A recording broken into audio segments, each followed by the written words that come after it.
वो जो मुश्किल चीज़ें थी, लिमिट्स, कॉन्टिन्यूटी की है हमने? नहीं, हमने लिमिट्स की थी। हमने लिमिट्स की बात की थी कि वो टेबल्स के ज़रिए से कर सकते हो या 3 उसके रास्ते होते थे, उसके ज़रिए से कर सकते थे। अब कॉन्टिन्यूटी एक्चुअली क्या था उसमें कैलकुलस 1 में? हम कॉन्टिन्यूटी की एक डेफिनेशन लेते थे कि continuity of f of x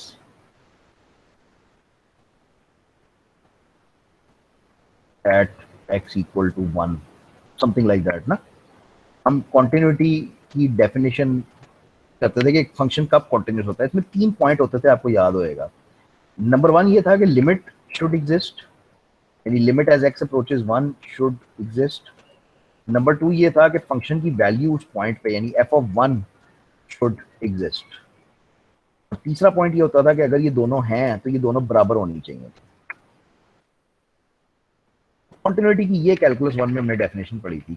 definition exactly यही रहेगी अभी भी, सिर्फ फर्क क्या आएगा, 3 डायमेंशन में आ जाएगा। तो a function of 2 variables is said to be continuous. अब जाहिर बात है हमारे पास पॉइंट सिर्फ x इक्वल टू 1 नहीं होएगा, अब हमारे पास पॉइंट होएगा x not y not, 3 dimension में बात कर रहे हैं, लेकिन कंडीशंस वही हैं।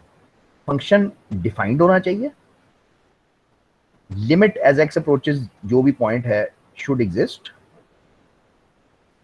और ये दोनों चीजें आपस में बराबर होनी चाहिए, यानी लिमिट और फंक्शन की वैल्यू आपस में बराबर होनी चाहिए। तो टेक्निकल डेफिनेशन ये थी कॉन्टिन्यूटी की। नॉन टेक्निकल डेफिनेशन ये थी कि function is continuous if we do not need to lift our pen when drawing the curve। याद है हम कहते थे कि फंक्शन कॉन्टिन्यूस उस वक्त होता है जब आप उसका ग्राफ बना रहे हो और आपको अपना पेन उठाना ना पड़े, मतलब वो ऑल द वे थ्रू चला जाए। ये कॉन्टिन्यूटी की एक वो थी, निशानी थी, पहचान थी। ठीक है, तो मैं इसको लिख तो देता हूँ, लेकिन ये मतलब एक्चुअली एग्जैक्टली वही बात है ना, बिल्कुल। तुम्हें कोई अलहदा से चीज याद करने की जरूरत नहीं है, लेकिन मैं लिख देता हूँ क्योंकि वो 3 डायमेंशन में है। अच्छा, अब इसमें पेन वाला कॉन्सेप्ट तो है नहीं, इसमें कॉन्सेप्ट है होल वाला। यानी होल का मतलब ये है कि क्योंकि अब तुम 3 डायमेंशनल शक्लें बना रहे हो, 3 डायमेंशनल बॉडीज बना रहे हो, तो इसमें पेन उठने का कॉन्सेप्ट इतना नहीं है जितना ये है कि इस पूरी सरफेस के अंदर, इस चादर के अंदर, इस सरफेस के अंदर कोई सुराख नहीं होना चाहिए, कोई जगह खाली नहीं होनी चाहिए। अगर इस ग्राफ को देखो तो ये ओरिजिन के ऊपर इसने होल दिखाया हुआ है कि जगह है यहाँ पे, तो ये फंक्शन इस जगह पे कॉन्टिन्यूस नहीं होएगा अगर तुम ग्राफ देखते हो तो वो कहता है कि बेसिकली ये ग्राफ है, ये z इज इक्वल टू ये सारे फंक्शन का ये ग्राफ है। मैं और तुम नहीं बना सकते भाई, ये 3 डायमेंशनल सॉफ्टवेयर के ऊपर बनता है, या ग्राफिक कैलकुलेटर्स होते थे पहले हमारे जमाने में, उनके ऊपर बनता था। तो अब तो सब कुछ सॉफ्टवेयर के ऊपर बनता है। तो बहरहाल वो कहता है कि इसका ग्राफ अगर ये है, मैं तुम्हें दिखा दूं, तो ये क्लियर है कि it has a hole at origin. तो जाहिर सी बात है कि ये फंक्शन कॉन्टिन्यूस तो नहीं हो सकता, तो ये ओरिजिन के ऊपर डिसकॉन्टिन्यूस होएगा। अच्छा, इसी तरह काफी सारे दिखाता है। तो वो कहता है कि अगर मैं इसका ग्राफ दिखाऊं तुम्हें, तो ये एक कोन की तरह है, लेकिन प्रॉब्लम ये है कि ओरिजिन के ऊपर ये डिफाइंड नहीं है। ओरिजिन के ऊपर ये कोन ऊपर जाती जाती है और इन्फिनिटी की तरफ जाती जाती है। तो वंस अगेन, हाँ ये वैसे भी आसान है ना समझना। अगर तुम ओरिजिन रखो यानी 0 0 रखो इधर एक्स वाई में, तो डिनोमिनेटर 0 हो जाता है, तो ये डिफाइंड नहीं होएगा। तो उसकी बेसिक शर्त टूट गई ना कि फंक्शन डिफाइंड ही नहीं है, उस जगह पे भी यहाँ पे भी ये डिसकॉन्टिन्यूस होएगा। सिर्फ थोड़ा सा आइडिया आपको इस वक्त ये लेना है कि अगर कभी तस्वीर देख के आपको कॉन्टिन्यूटी पहचाननी पड़े या बताना पड़े, तो वो आप इस तरह से कर सकते हो। अच्छा, ये बड़ा क्लासिक एग्जांपल था जो कैलकुलस 1 में भी होता था, लेकिन 2 लाइनों में होता था। अच्छा, वो ये एग्जांपल होता था। बल खैर चलो यहीं पे करते हैं। अब एक हिस्सा इसका ये है, दूसरा हिस्सा इसका ये है। अब ये दरमियान में डिसकॉन्टिन्यूटी क्लियरली नजर आ रही है। कैलकुलस 1 में हम ये इस तरह करते थे कि इसकी लेफ्ट साइड वाली लिमिट निकालते थे, डिफरेंट आती थी, राइट साइड वाली लिमिट निकालते थे, डिफरेंट आती थी। तो यहाँ पे बस आप देख के कह रहे हो कि ये ब्रेक आ रही है, कॉन्टिन्यूस नहीं रहा, गैप आ गया है, इस वजह से फंक्शन डिसकॉन्टिन्यूस होएगा। लिमिट कर लेना चाहिए एक्चुअली, हाँ ये कर लेना चाहिए। तो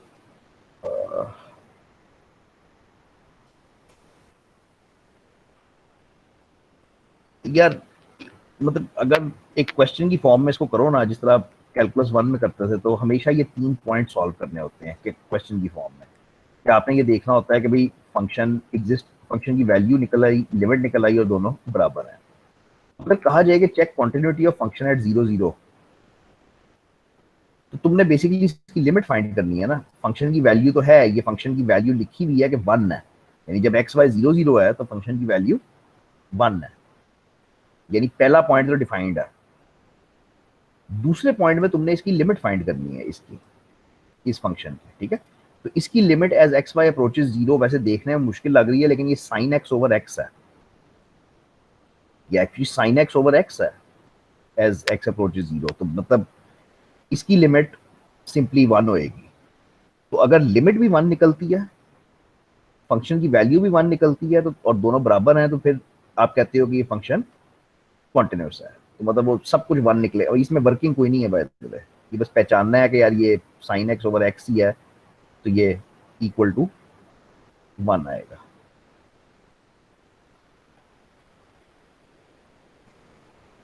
ये एग्जांपल्स पढ़ लो, पढ़ने हैं तो, नहीं पढ़ना तो ना पढ़ो। मैं पार्शियल डेरिवेटिव पे जा रहा हूँ क्योंकि मैंने, हाँ बस मैं पार्शियल डेरिवेटिव पे जा रहा हूँ बिल्कुल 100%। लो भाई, यहाँ से ये बुक शुरू होती है, और पार्शियल डेरिवेटिव अब इस तरह की चीज़ है कि ये किताब के हर सफ़े पे है, तो ये नहीं आया बस ख़त्म उसकी बुक, तो वो आगे पढ़ नहीं सकेगा। तो वो आ जाएगा, ज़ाहिर बात है, वो डेरिवेटिव ही है, कुछ खास बात नहीं है। अब इसको ज़रा लिखना मुश्किल है मेरे लिए, इसके ऊपर स्क्रीन के ऊपर, तो ज़रा मेरे साथ साथ चलना थोड़ी मुश्किल होएगी। तो पहले हम ये करते थे कि y is equal to 2x² minus 1 हमारे पास एक फंक्शन होता था, y कह लो, एफ ऑफ एक्स कह लो, जो भी कह लो, हमारे पास ये फंक्शन होता था, y ही को एक्चुअली, y को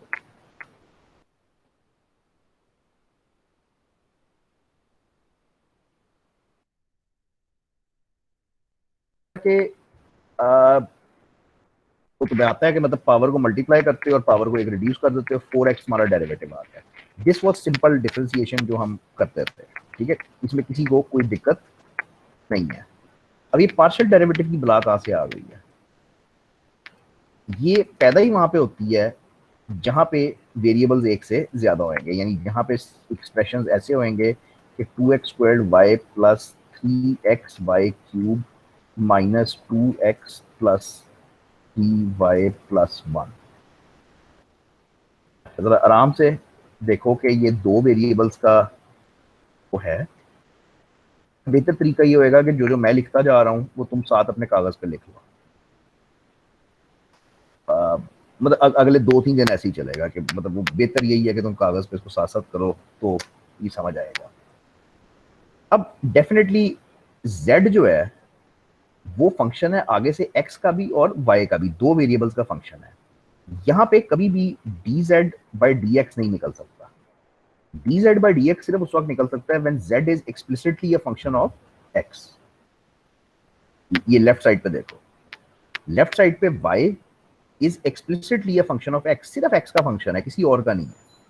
तो यहां पे मैं ये फुल डेरिवेटिव निकालता रहूं जो तुम पिछला पूरे साल निकालते रहे हो। जहां पे z एक्सक्लूसिव फंक्शन नहीं है, जहां पे वो x का भी है y का भी है, वहां पे फुल डेरिवेटिव ये वाला निकल ही नहीं सकता, नो चांस। तो यहाँ पे पार्शियल डेरिवेटिव्स निकलते हैं, अल्लाह खैर ही करे, चलो ट्राई करते हैं उसको ऐसे विंगे से डी के जरिए दिखाते हो। तो ये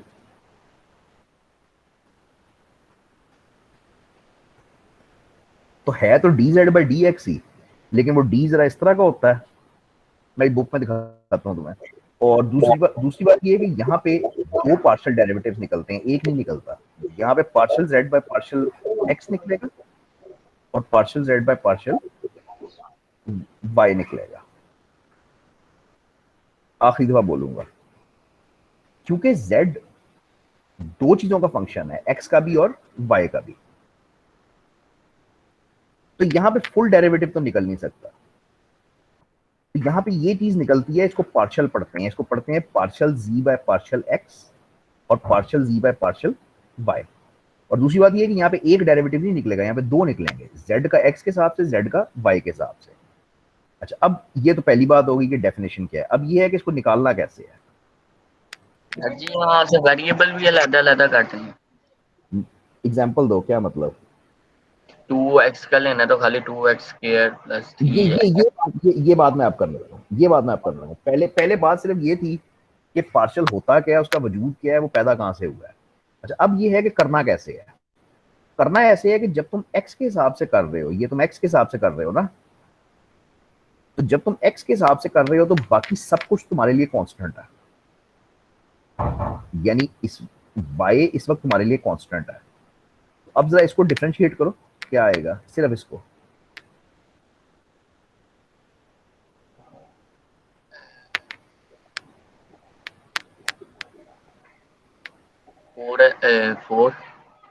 4x 4xy मुश्किल लग रहा है। जरा 7x स्क्वायर को जरा करो डिफरेंशिएट, क्या आया। तो 7 14 मल्टीप्लाई 2 मल्टीप्लाई x, ये आया ना, 14x आया। अच्छा, अगर मैं इसके साथ x स्क्वायर के साथ इधर खान को भी बिठा देता, खान यानी 7x स्क्वायर खान, खान भी मल्टीप्लाई हो रहा है। अब खान क्या है, खान कांस्टेंट है, इसका 7 कांस्टेंट है। तो तुम क्या करते, अभी भी तुम यही करते कि 7 मल्टीप्लाई 2 मल्टीप्लाई x, लेकिन खान को तो ना छेड़ते, कांस्टेंट को तो नहीं छेड़ते, कांस्टेंट तो वैसे ही रहता है। तो बिल्कुल सेम सिचुएशन है कि जब हम x के हिसाब से डिफरेंशिएट कर रहे हैं तो this y is a constant for me. अगर लिखने में तुम्हें ऐसे आसान लगता है कि 2y(x) स्क्वायर, यानी 2y तो कांस्टेंट है और x स्क्वायर को मैंने डिफरेंशिएट करना है, तो अगेन तुम मल्टीप्लाई करके वो, लेकिन ये गलत तरीका है। मतलब तुमने इतनी डिफरेंशिएशन करनी है कि तुम्हें ये चीजें फिंगर टिप्स पे वैसे ही लानी पड़ेंगी। तो ये हुआ जी 4xy। चलो, ये तो मैंने तुम्हारी मदद कर दी। इसके आगे ये अगली टर्म का क्या करना है, इसको डिफरेंशिएट करना है।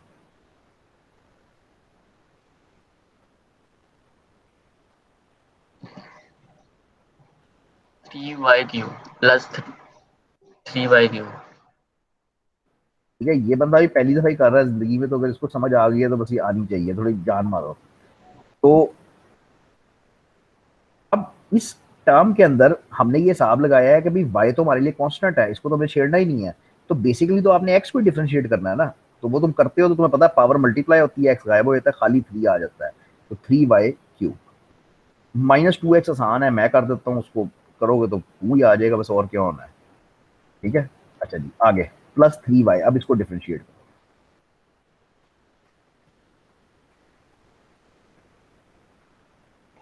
3y आएगा। दोबारा सोचो।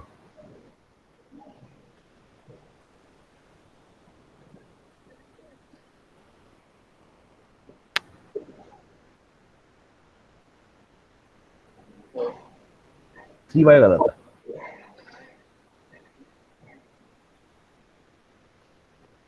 लॉजिक क्या है, लॉजिक ये है कि कौन सा? अगर मैं एक्स के हिसाब से डिफरेंशिएट कर रहा हूँ तो बाकी दुनिया की हर चीज मेरे लिए कांस्टेंट है। तो ये कांस्टेंट है ना 3y मेरे लिए। तो कांस्टेंट को डिफरेंशिएट करते हो तो क्या आता है, जीरो। तो जीरो आएगा। जैसे ये 1 कांस्टेंट लिखा हुआ है, जब कांस्टेंट को डिफरेंशिएट करते हो तो जीरो आता है, बस खत्म हो गया, ये आंसर है।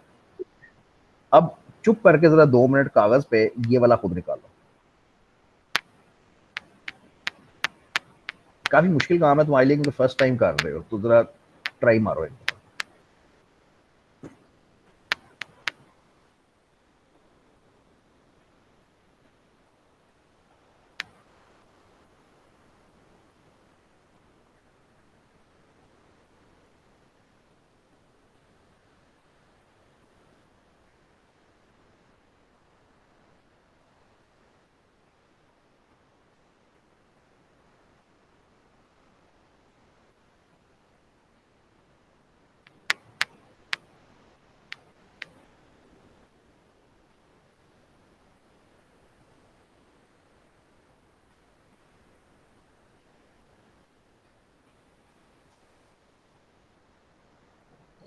टू एक्स का स्क्वायर प्लस 9xy का स्क्वायर। ठीक है, तो जब मैं y के हिसाब से कर रहा हूँ तो अब दिमाग को चेंज करना है। अब मेरे लिए x कांस्टेंट है, तो ये तो सारी कांस्टेंट चीज लिखी हुई है, मैंने y को डिफरेंशिएट करना है सिर्फ, तो बेसिकली 2x स्क्वायर। क्या ख्याल है?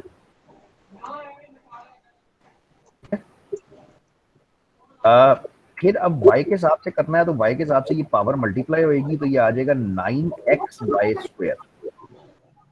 और +3। तो y के हिसाब से कर रहे हो ना, तो y के हिसाब से इजी है, ये 3 बाय मल्टीप्लाई हो जाएगा, तो 9xy नहीं, स्क्वायर। वो आगे आगे +3 आ जाएगा। अब -2x अगेन मैं y के हिसाब से डिफरेंशिएट कर रहा हूँ, विच मीन्स कि बाकी दुनिया की हर चीज मेरे लिए कांस्टेंट है, तो विच मीन्स कि ये 2x तो कांस्टेंट हुआ मेरे लिए, तो इसको डिफरेंशिएट करोगे तो 0 आएगा, खत्म। 3y को y के हिसाब से करोगे तो वो दुनिया का आसान तरीन काम है, वो 3 आ जाएगा। फिर 1 को करोगे तो कांस्टेंट है, 0 आ जाएगा। तो ये मेरे पार्शियल डेरिवेटिव्स निकलेंगे।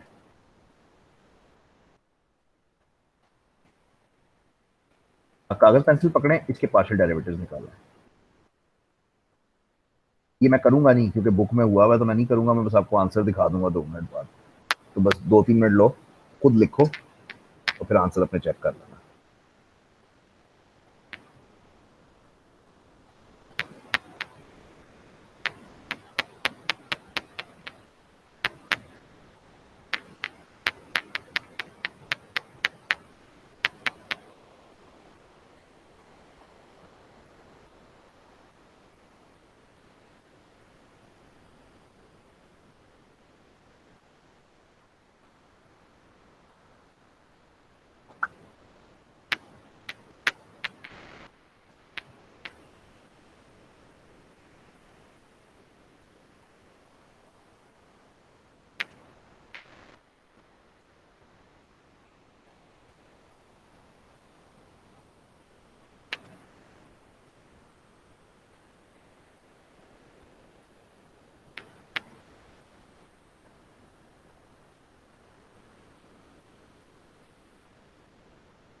सिक्स एक्स का स्क्वायर वाई का स्क्वायर +4। नहीं बस रख लो, लिख लिख के रख लो, मैं तुम्हें आंसर दिखा दूंगा।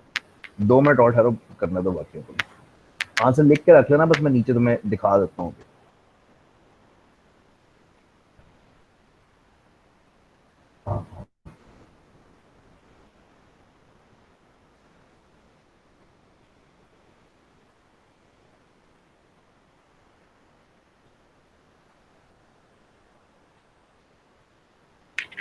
अच्छा भाई, तो ये था, इसके 2 डेरिवेटिव्स निकलेंगे, जाहिर बात है, partial x, partial F x और पार्शियल एफ वाई। तो शॉर्ट फॉर्म इस तरह से होती है लिखने की, एफ एक्स लिख देते हैं, साथ छोटा सा एक्स लिख देते हैं। इसका मतलब है कि partial f y partial x है। तो किताबों में अक्सर ऐसे लिखा हुआ देखोगे, तो ये है 6x square Y square plus 4, और ये है 4x क्यूब प्लस 2। जिसका तो ठीक आ गया उसका वेरी गुड, जिसका ठीक नहीं आया उसके लिए ये वाला करें या अगला करें? ये वाला करते हैं, तो ये वाला खुद करते हैं, ठीक है। तो ये है z is equal to 4x square -2y plus 7x4y5, I think x4y5, ठीक है जी। इसके पार्शियल डेरिवेटिव निकाल लें, और फिर मैं करता हूँ इसको मैं करता हूँ।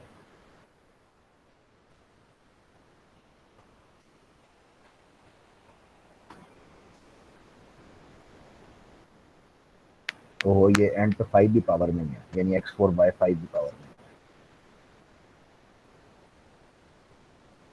तो सबसे पहले तो आपको इन क्वेश्चन में फैसला करना होता है कि पार्शियल डेरिवेटिव हैं कितने। तो इसमें एक तो partial z by partial x है, इसको छोटा सा जेड एक्स भी लिखते हैं, और दूसरा है partial z by partial y। तो ये दो इसमें आपके पार्शियल डेरिवेटिव्स निकलेंगे। तो z बाई एक्स जब निकालोगे तो y तुम्हारे लिए कांस्टेंट है, तो इसका तो बड़ा आराम से निकल आएगा, 4x स्क्वायर का वो 8x आ गया। y तुम्हारे लिए कांस्टेंट है, तो ये 0 हो गया, खत्म, खलास। अब x के हिसाब से कर रहे हो तो ये x बाहर मल्टीप्लाई होएगा, यानी 28 प्लस 28x4, और y5 को प्लीज ना छेड़ना, y5 को छेड़ने की कोई जरूरत नहीं है, वो कांस्टेंट है। डन, खत्म। जब y के हिसाब से करते हो तो x तो तुम्हारे लिए कांस्टेंट है, ये डिफरेंशिएट हो गया, 0 हो गया, खत्म हो गया। और y के हिसाब से करते हो तो ये आ गया -2। 3 नहीं आता एक्स के ऊपर, जी 3 आएगा एक्स पे, 28 एक्स ऊपर। किस किस जगह पे, पिछले में? इसी में 28। हाँ वो पावर कम हो जाएगी ना, हाँ ठीक है, पावर कम हो जाएगी। मैं कर नहीं सकता, बस कर लेना, मतलब वो मैं क्रॉस लगा देता हूँ, लेकिन वो मैं कर नहीं सकता, वो एडिट नहीं होएगा, ठीक है। तो जाहिर बात है, बिल्कुल 3 आएगी, पावर कम होएगी। अच्छा जी, अब y के हिसाब से करोगे तो ये तो तुम्हारे लिए कांस्टेंट टर्म है, जब कांस्टेंट टर्म को करोगे तो वो डिफरेंशिएट हो गया, 0 हो गई, खत्म हो गई। -2y बिल्कुल वैसे ही जैसे कैलकुलस में करते थे, -2 हो गया। अब इस टर्म को करना है, तो इस टर्म में y को डिफरेंशिएट करना है ना, तो 5 बाय मल्टीप्लाई हुआ तो 35x4, x को तो नहीं छेड़ना, x कांस्टेंट है, और y की पावर 1 कम हो जाएगी।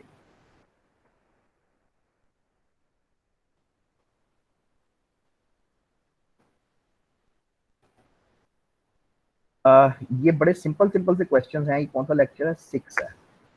uh, नहीं, अच्छा सॉरी, ये करने पड़ेंगे, ये x square sine square y तो नहीं होना आपसे, कुछ करते हैं, चलो कर ही जाइए, जितने कर सकते हो उतने ही अच्छा है। तो z is equal to X square sine square y.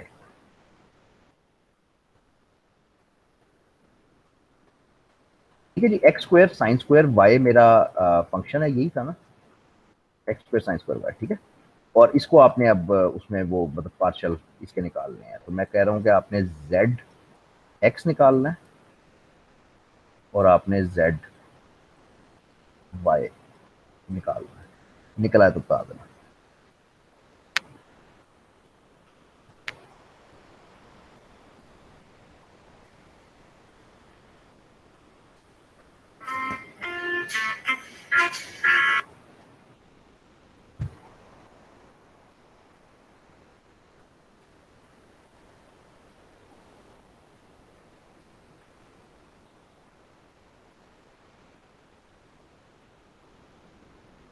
तो जेड एक्स के लिए मेरे लिए वाई कांस्टेंट है।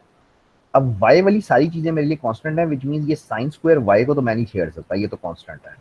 तो 2x को डिफरेंशिएट करोगे तो वो आएगा सिंपल ये, तो मेरे पास सिंपल ये आंसर बन जाएगा। अगेन y वाली चीजें मेरे लिए कांस्टेंट है, इसके अंदर हर चीज कांस्टेंट है मेरे सिवाय x के, तो x को डिफरेंशिएट करोगे तो वो 2x हो गया, और साइन स्क्वायर y को तो आप छेड़ ही नहीं सकते। गुड, खत्म हुई बात। अब जब y के हिसाब से करना है तो तुम्हारे पास ये एक्स स्क्वायर कॉन्स्टेंट है, तो सवाल ये है कि साइन स्क्वायर वाई को तुम्हें डिफरेंशिएट करना आता है, तो वो आता है 2 साइन वाई कॉस वाई। भाई सिंपल कागज पे लिखना साइन स्क्वायर वाई, या पिछले सेमेस्टर वाली कॉपी खोलना कि साइन स्क्वायर वाई को डिफरेंशिएट कैसे करते हैं, तो वो चेन रूल से होता था 2 साइन वाई कॉस वाई से, ठीक है, तो वो ये हो गया। और एक्स स्क्वायर कॉन्स्टेंट है, उसको तो आप छेड़ ही नहीं सकते, वो ऐसे ही साथ चलता जाएगा। ये बहुत ही मुश्किल है, मतलब मुश्किल नहीं है, बस लंबा है, थोड़ा फजूल है, मैं तो वर्थ नहीं है करना। यार ये बड़ा फायदा है करने का, ये बहुत ही अच्छा क्वेश्चन है। इससे बड़े कॉन्सेप्ट क्लियर होते हैं, लेकिन सिर्फ उन लोगों के जिनको आता है ये, मतलब पहले से कि मतलब साइन कॉस क्या होता है और सारा क्या है। अगर आपको बेसिक साइन कॉस की डिफरेंशिएशन नहीं आती फिर प्रॉब्लम है काफी। तो अगेन यहाँ से दो डेरिवेटिव्स आप निकाल रहे हो, जेड एक्स और जेड वाई, ठीक है। तो जेड एक्स क्या आएगा,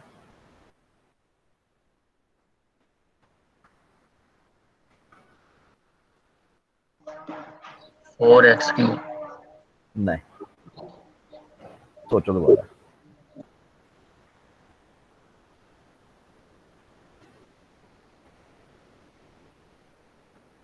अगर 4x³ ही होता तो फिर इन दोनों क्वेश्चन में फर्क ही कोई ना होता।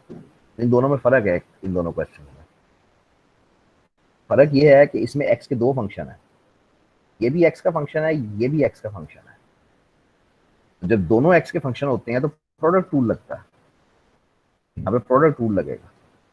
तो प्रोडक्ट रूल में ये होएगा कि तुम पहले फर्स्ट फंक्शन का, जो तुम्हारी मर्जी है जैसे मर्जी करो, तो तुम पहले फंक्शन का डेरिवेटिव ले लो और फिर first function as it is लिख लो और सेकंड का डेरिवेटिव ले लो। अब जरा सेकंड का डेरिवेटिव सोच के बताएंगे क्या आता है। फर्स्ट का तो बड़ा आसान था ना, 4x³ है। अब सेकंड का डेरिवेटिव क्या आता है?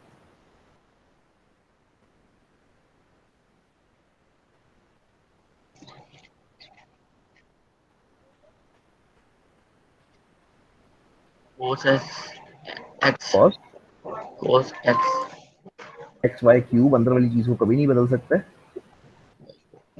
और चेन रूल ये कहता है कि इसको मल्टीप्लाई कर दो अंदर वाले के डेरिवेटिव के साथ, तो अंदर वाले का डेरिवेटिव होएगा y³। तो ये zx आता है। zx ऐसे आता है कि फर्स्ट फंक्शन का derivative, second function as it is, फिर first function as it is और सेकंड फंक्शन का डेरिवेटिव। अब सेकंड फंक्शन का डेरिवेटिव निकालने के लिए बजाते खुद चेन रूल लगना था कि साइन का डेरिवेटिव कॉस होता है और फिर अंदर वाले के डेरिवेटिव के साथ मल्टीप्लाई करता है। जेड वाई निकालो।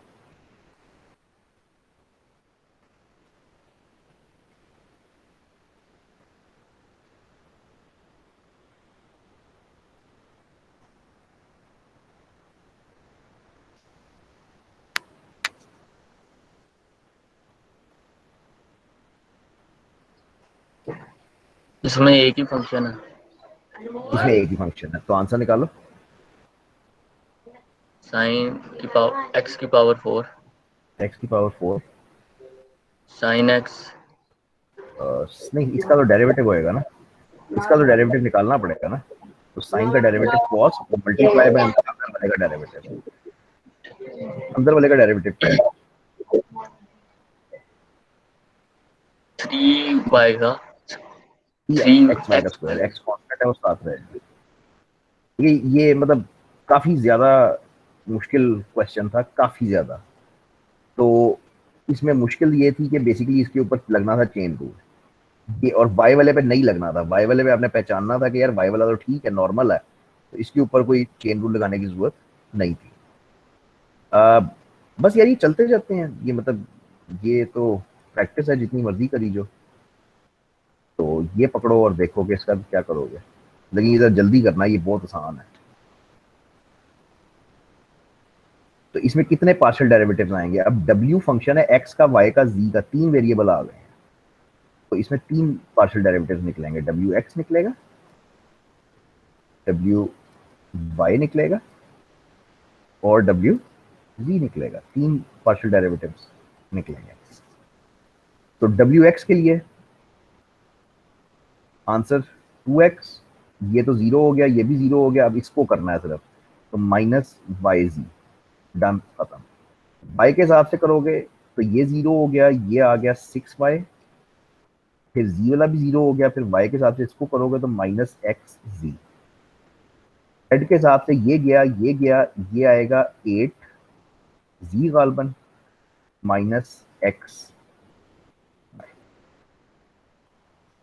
ठीक है, ये एक्सपेक्टेड है कि आप बड़ी स्पीड पे करोगे और तेज तेज करोगे। मैं यहाँ पे रुक रहा हूँ, 6 के एंड पे रुक रहा हूँ, ठीक है। लेकिन 7, हाँ 7 में डबल डेरिवेटिव्स आ जाएंगे, ठीक है। तो तुम्हें एक दिन चांस भी मिल जाएगा प्रैक्टिस करने का। तो 6 के एंड तक, ठीक है, 6 के एंड तक जाना है तुमने।